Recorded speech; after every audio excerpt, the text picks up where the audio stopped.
Bonjour et bienvenue. Aujourd'hui, on va décortiquer ensemble un calcul qui est vraiment au cœur de toute fusion d'entreprise, la parité d'échange. Et pour que ce soit bien concret, on va prendre l'exemple de deux sociétés. Alpha SA qui veut racheter Beta SA.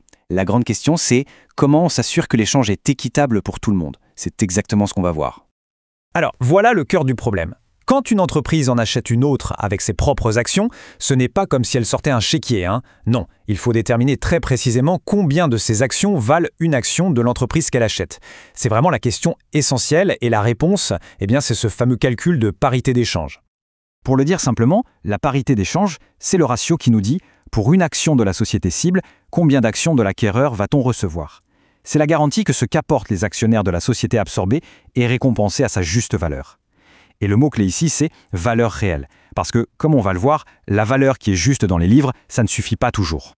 Bon, allez, on plonge dans le vif du sujet. La toute première étape, c'est de savoir ce que vaut l'entreprise qui se fait racheter.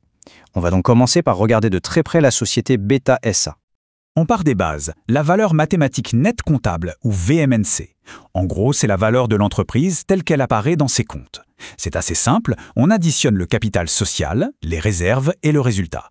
Pour Beta SA, on arrive à un total de 80 millions de francs CFA. Ça, c'est notre point de départ. Et là, attention, c'est un point absolument crucial. Les chiffres qu'on trouve dans un bilan sont souvent basés sur ce que les choses ont coûté à l'époque.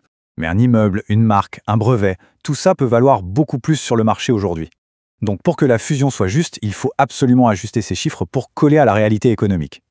Ce tableau, il illustre ça parfaitement. On met côte à côte la valeur comptable de chaque actif et sa vraie valeur sur le marché.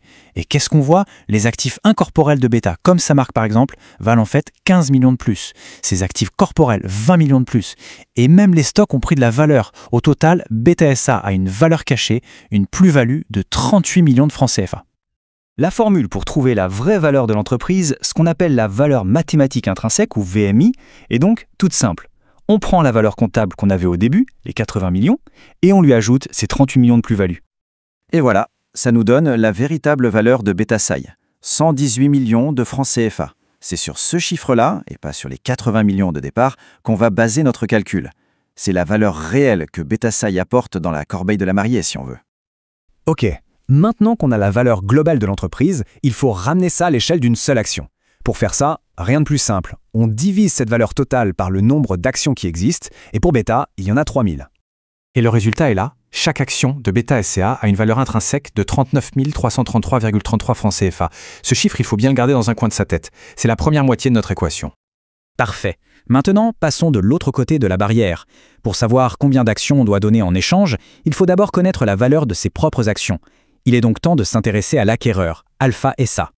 Alors là, c'est un point important à noter. Pour Alpha, on n'a pas de données sur une réévaluation de ses actifs.